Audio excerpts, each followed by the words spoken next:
Bienvenido, don Duberlí Rodríguez, un gusto. De igual manera, Nicolás. Yo debo decir que es usted, maestro, el presidente de la Corte Suprema más activo que he visto desde que tengo memoria. ¿Ah? Bueno, efectivamente es que la responsabilidad es tan grande que la verdad que el tiempo nos queda absolutamente corto para hacer todas las tareas que tenemos que hacer. Comencemos por este tema que acabamos de estar hablando, el de la decisión del Congreso de, digamos, enmendarle la plana al Ejecutivo del Ministerio del Interior con respecto a esta medida que permitía el dar de baja a policías sin una justificación que estuviera establecida previamente en la ley. Bueno, me parece positivo que se norme de manera ya precisa estos temas porque resulta que la mayor parte de pases a retiro, etcétera, se judicializaban.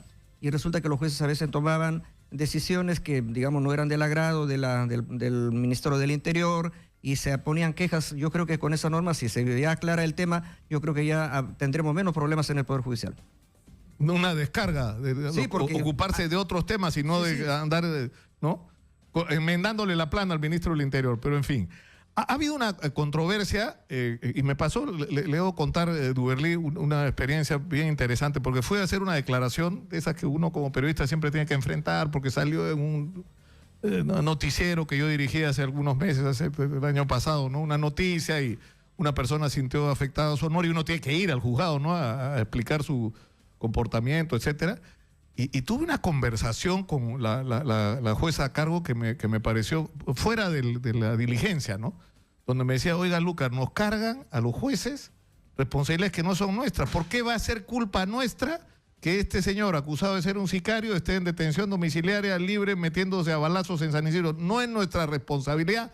Nosotros hacemos lo que nos permite hacer el fiscal, que es el titular de la acción penal. Pero estaba muy molesta.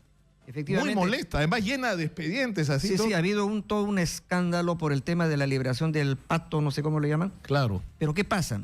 Todo proceso penal tiene plazos. Eso también tiene que saberlo la ciudadanía. No es que un proceso penal dura una eternidad y por tanto, sobre todo una prisión preventiva tiene un plazo de duración, que en este caso me parece que habían pedido prisión preventiva por 6 meses. Luego se venció el plazo, hubo una prolongación y también se venció y ya la Fiscalía no pidió prolongación. Entonces, cuando el procesado pide su libertad, tiene que dársele porque ya le corresponde conforme a ley, pero el juez le dio, digamos, con ciertas condiciones, con arresto domiciliario. Y el tema es ahí, por ejemplo, ¿quién cuida el arresto domiciliario? Hay un policía también ahí. Entonces, la gran pregunta es, ¿por qué los policías que cuidan a los que están con arresto domiciliario pues no toman las precauciones del caso y estas personas salen de su casa como si estuvieran en total libertad? Claro, pero el problema es, ahí es donde yo creo que está la madre del cordero, como se decía antiguamente, ¿no es cierto? Es decir, el titular de la acción penal es el Ministerio Público, es el fiscal.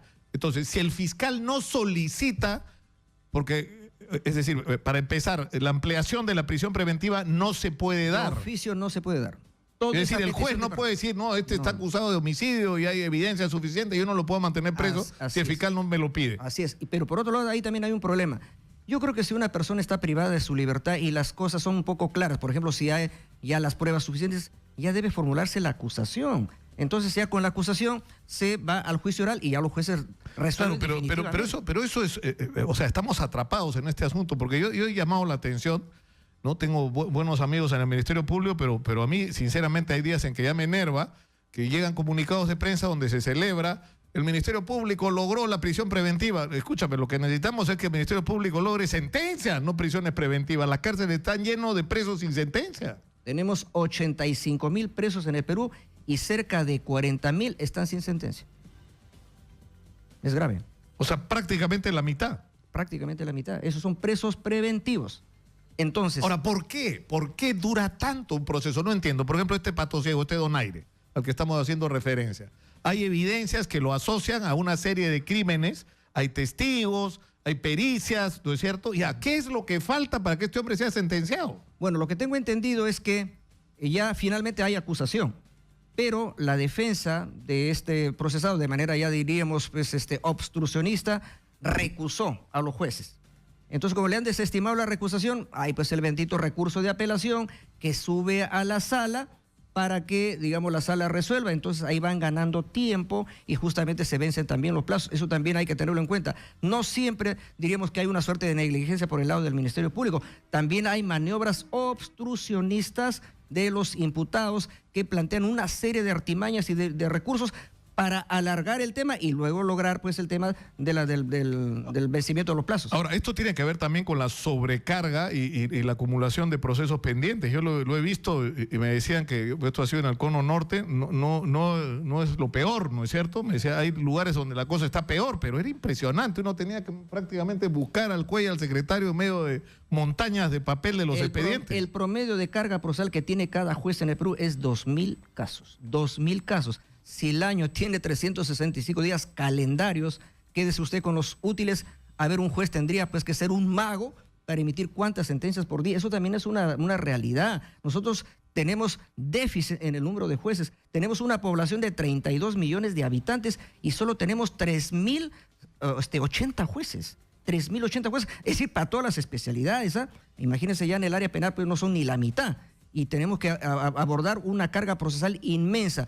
Nosotros resolvemos un promedio de 1.400.000 expedientes por año en las 33 cortes del Perú. Y a nivel de la Corte Suprema resolvemos más de 35.000 expedientes. Es decir, es una carga inmanejable. Nunca nos podemos poner al día, nunca. Porque si ingresan 1.500.000 y resolvemos 1.300.000, nos van quedando 200.000. Pero eso no te... O sea, ya...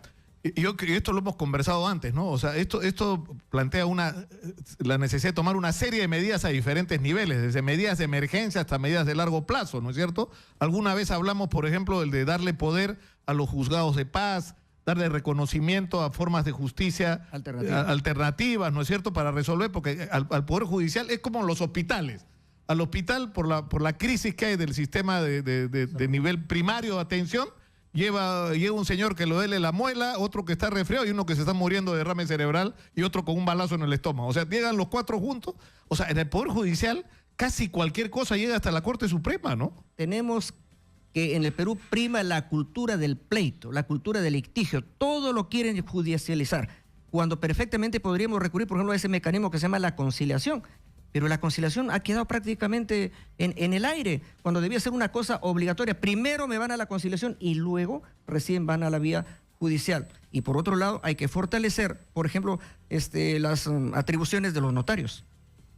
Hay que darle más competencia a los juzgados de paz letrado, cosa que los casos, es decir, hay que ensanchar el Poder Judicial por la base. Claro, para que lo que llegue al sistema, digamos, propiamente dicho, a juicio, sea aquello que amerite que se haga juicio. Ahora, el otro tema es que yo creo que estamos de cabeza, es decir, la discusión sobre el tema de los recursos, porque acá hay, por ejemplo, la automatización que usted está promoviendo, ¿no es cierto?, con el doctor Lama, ¿no es cierto?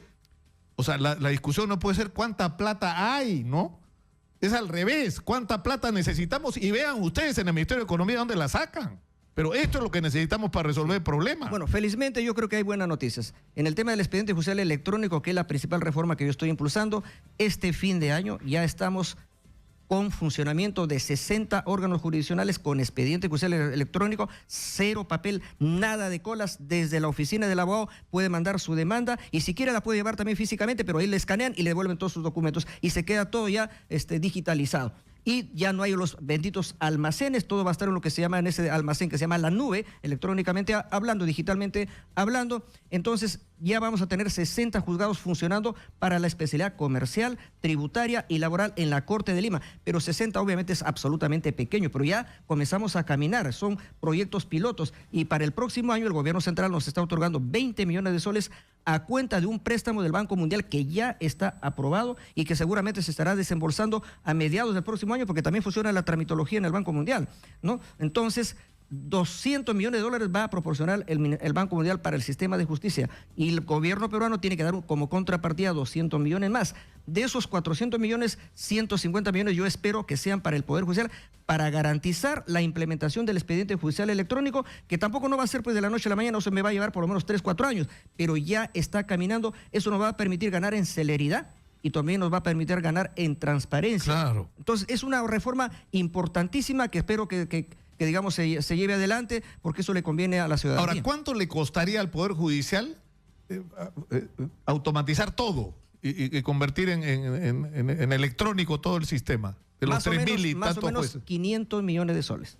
Estamos hablando de cerca de 200 millones de dólares.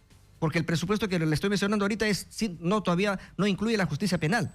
¿Y por qué todavía no incluye la justicia penal? Porque la justicia penal es mucho más, diríamos, complicada, porque tiene que arrancar con expediente judicial electrónico en la policía, claro, luego en toda la la cadena. En la Fiscalía y en el Poder Judicial hasta la Corte Suprema. Entonces, como es un tema más complejo, se lo vamos a dejar para el final. Pero es un proyecto también costoso, va a costar, pero también tenemos que tener conciencia de que hay que invertir en justicia. Si queremos seguridad jurídica, si queremos un poder judicial que sea más rápido, que no sea paquidérmico, elefantiásico como es ahora, pues tenemos que darle modernidad. Y la modernidad es tecnología, y eso tiene un nombre, expediente judicial electrónico. Claro, pero además los plazos no pueden ser, porque si se sigue a este ritmo, pues los plazos que te das para resolver los problemas son 10 años. No tenemos ese tiempo. Es decir, si tienes recursos, resuelve ese problema inmediatamente. No, yo creo que ahí es un tema sí, pues el problema es para quién gobiernas. Esa es la gran interrogante que tenemos que resolver ya el 2021, ¿no? Ahora no, ahora ya se ha resuelto de otra manera, o sea, en función de qué intereses se gobierna el país, ¿no? Ahora, doctor Duverlí Rodríguez, estamos con el presidente de la Corte Suprema para los que recién se conectan. Se acaba de tomar una decisión muy importante en relación al caso Lavajato. El Ministerio Público pidió excluir de la investigación, pero mantener como colaborador eficaz a Jorge Barata, ¿no es cierto?, en el tema de la interoceánica. Eso es trascendente, ¿no es cierto? Yo creo que eso es una buena noticia y además corrige una suerte de desencuentro que hubo la semana pasada, porque la noticia fue que el juez rechaza la petición de la Fiscalía respecto a la colaboración eficaz del señor Barata. Lo que ocurrió es que el señor fiscal, digamos, se equivocó en el trámite, porque cuando ya hay un proceso abierto, ese proceso se llama investigación preparatoria, que claro, lo lleva el fiscal, pero ya tiene conocimiento el juez de investigación preparatoria, que es un juez de garantías, que le tiene que controlar plazos, etcétera. Entonces ya el fiscal de manera unilateral no puede excluir del proceso. Esa es su decisión, pero tiene que pedirle al juez que se haga una audiencia, que es la que se acaba de realizar, y el señor Carguancho ha aceptado la petición de la Fiscalía para facilitar que la Fiscalía siga avanzando con su procedimiento especial que se llama colaboración eficaz, pero también lo tengo que dejar claro. Lo que la Fiscalía acuerde con el señor Barata no es ya la última palabra, es un acuerdo de beneficios, es decir, qué beneficio le dan al señor Barata, y luego de colaboración, ¿en qué sentido? ¿Qué información él está proporcionando que permita avanzar en descubrir la verdad? Y solo cuando tengan el acta de beneficios y de colaboración, lo ponen a conocimiento del juez de investigación preparatoria para que el juez finalmente, mediante una sentencia, apruebe ese acuerdo. Es decir, el juez finalmente es el que toma la última palabra. Ahora, se ha excluido de este proceso de colaboración a las procuradurías, ¿no es cierto? No es que sea excluido. Lo que pasa es que la Procuraduría, más bien lo que me he enterado es que ha apelado. Claro, pero digamos, antes, es decir, en el proceso, en el gran proceso anticorrupción sobre Montesinos y Fujimori, la Procuraduría participaba en los procesos de colaboración. Ahora la colaboración es un proceso que maneja directamente el Ministerio Público, pero ahora, como usted dice, ha ocurrido algo sorprendente, que es que la Procuraduría se opone. Sí. ¿No? Bueno, yo no tengo, digamos, atribuciones para, digamos, darle consejos a la Procuraduría, pero miren, pongamos sobre la mesa qué es lo que pesa más. ¿O pesa más el interés del país por conocer la verdad? ¿O pesa más el interés por unos soles más o soles menos por reparación civil? No, pues, eso es ya ponerle un precio prácticamente al proceso. No es que no se vaya a poner reparación civil, se va a poner. Pero lo más importante es dar curso al proceso de colaboración eficaz, porque eso va a contribuir a esclarecer la verdad, que es lo que nos interesa a todos. Es decir, lo que debería ocurrir a partir de ahora, ¿qué es? Que se ha accedido a una serie de pedidos, y este es el más importante que ha hecho hasta ahora, ¿no es cierto?, el señor Barata. Lo que debería ocurrir es que él debería empezar a dar información. No solo sobre la interoceánica. Información de calidad y que además pueda ser corroborada. Porque si él se limita a decir, bueno, tengo conocimiento que al periodista tal le dieron $5 millones, eso aparece como una noticia. Pero tendría que él decir, tengo conocimiento que en el banco tal depositaron, que hay un voucher, o que se reunieron en tal hotel, se reunieron en tal domicilio. Es decir, dar indicios que corroboren lo que él dice, porque si no queda simplemente como una versión en el aire. Entonces, por eso digo, cuando se apruebe el acuerdo o el acta de colaboración entre el fiscal y el investigado, ahí se tiene en cuenta la calidad de información, y si esa información ha sido trascendente o no, porque pudiera ser que por otros medios ya se supo lo mismo. Entonces, ¿a qué sentido ya tiene? ya no tendría ningún valor. No tendría ningún valor. Además, pero ese mensaje, es decir, lo que tendría que ocurrir ahora es lo siguiente. Ya está claro que Barata va a hablar. Ya se ha dado un paso significativo en el momento que dice, usted no es parte de la, ¿no es cierto? Usted no va a ser investigado, digamos, como, ¿no? Y no lo van a acusar. No lo van a acusar, digamos, pero y usted va a dar a cambio toda la información y va a actuar como colaborador. Es bastante alto el precio que se está pagando. Entonces, ¿eso qué significa? Que vamos a saber a quién le pagó Barata, quién es el que manejaba la operación, no solo en el Perú, sino por lo menos en 8 países más. Todos aquellos que han estado involucrados en la corrupción están notificados. Que la verdad se va a saber. Entonces, lo que mejor deberían hacer es acogerse también a la colaboración y ponerse a derecho. Al menos los que están... ¿Por qué? Porque no le entra en la cabeza a alguna gente que la verdad se va a saber. O sea, piensan que la impunidad va a continuar. Bueno, yo creo que es un llamado, obviamente, y a cada uno pues adoptará la estrategia que le parezca más conveniente. Ahora, todo esto ocurre en un contexto... o sea, yo no sé... pero yo creo que todo este conflicto que se ha generado sobre si debe permanecer o no Pablo Sánchez, que enfrenta 2 acusaciones en el Congreso de la República, más la denuncia que le ha puesto a Hamilton Castro, la congresista Jenny Vilcatón, han tenido un efecto positivo, que han empezado a pasar cosas, ¿no es cierto? No sé si ya lo tenían planeado o se ocurrió como producto de la presión, pero igual sigue planteado el tema tan complicado del requerimiento de la bancada de Fuerza Popular, que podría terminar destituyendo al fiscal Pablo Sánchez.